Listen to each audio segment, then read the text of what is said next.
You said you were bringing a modern edge to it on stage. What do you mean by that? I just mean that it's no longer 1937, and we absolutely wrote a Snow White that is not going to be saved by the prince. She's not going to be saved by the prince, and she's not going to be dreaming about true love. She's dreaming about becoming the leader she knows she can be, and the leader that her late father told her that she could be if she was fearless, fair, brave, and true. Rachel Zegler is reportedly struggling to get hired. To everyone who hates me and hates to see me win, the winged victory came to the Louvre in pieces, and people still lined up to see her.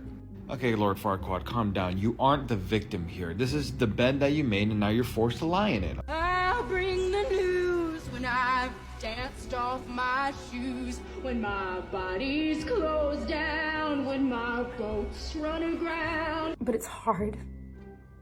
And it's lonely. It's very lonely. I just know that if that loneliness can exist, so can other things, and I will be okay. My little man is a bit lopsided. Please forgive me, okay?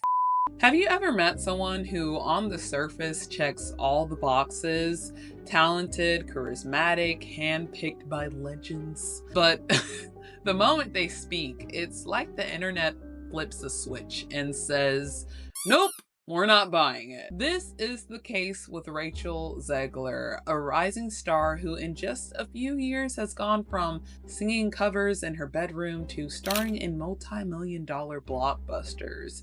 She's young, outspoken, and undeniably talented. So why does the internet dislike her so much? Is it jealousy, a misunderstanding, or is there something she's doing, or not doing, that's rubbing people the wrong way? Today, we're going to be breaking it all down. No bias, no dragging, just facts, context, and internet opinions.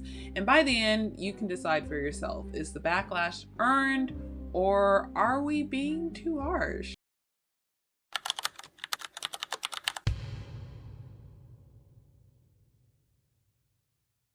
So who is Rachel Zegler? In 2019, she was a teenager uploading singing videos to YouTube and performing in school musicals. The next thing you know, she's cast as Maria in Steven Spielberg's West Side Story, a role that thousands upon thousands auditioned for. And to be fair, she nailed it. Critics praised her vocal power, her emotional range, and how she held her own next to Hollywood veterans. It was a breakout moment most actors only dream of. After that, it was back-to-back wins. She got cast in the Hunger Games prequel, then announced as Disney's next Snow White. The girl was on fire. And then came the interviews. Rachel was doing press for Snow White and people started noticing a shift. In one clip she said, "It's not 1937 anymore," and described her Snow White as a more independent, empowered character who wouldn't be waiting for a prince to save her. She even said the prince was kind of weird.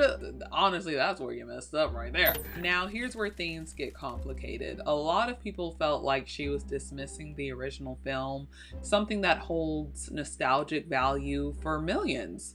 They felt like she was almost embarrassed to be playing a character so iconic. The phrasing felt off to some. Others thought she sounded condescending towards the original fairy tale. Some fans said, if you hate the role this much, why take it? And honestly, that's a fair question.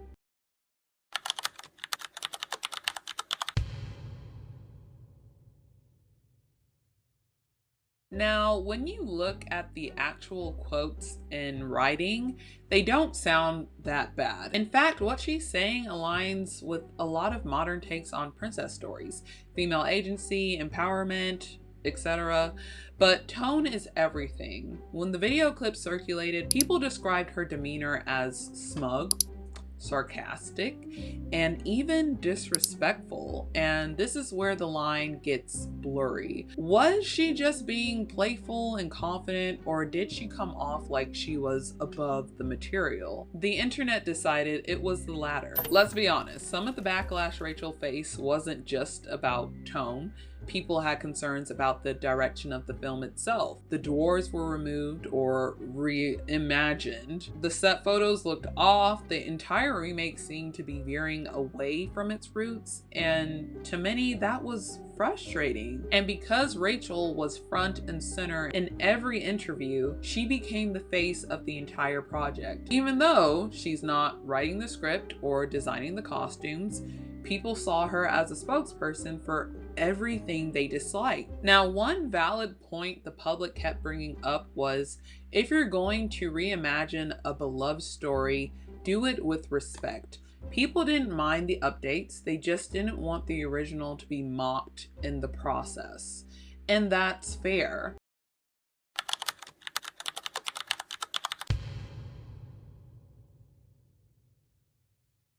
Now, things got worse when Rachel tried to clap back on Twitter. A few sarcastic tweets here, a few vague subtweets there, and the internet lit up. Okay, people said she was being passive aggressive or playing the victim. To be fair, she was receiving a lot of hate, some of it sexist, some of it racist, some of it just plain cruel. But when public figures engage too much online, even if they're defending themselves, it rarely works in their favor. It's a lose-lose situation. There's also the elephant in the room. Rachel is a young Latina woman stepping into roles traditionally played by white actresses, and that unfortunately still triggers backlash. And when that person is also outspoken, self-assured, and not afraid to call out outdated ideas, it makes some people very uncomfortable. You can definitely see how some of the hate goes way beyond just disliking an interview. There's a long history of the public turning on confident young women in Hollywood. Anne Hathaway, Meghan Markle, Brie Larson, now maybe Rachel. And trust me, this isn't like a feminist rant from me. I very much do find that femininity can be powerful in meekness, in being docile. You can have the best of both worlds, baby. You don't have to put in a strong arm on everything.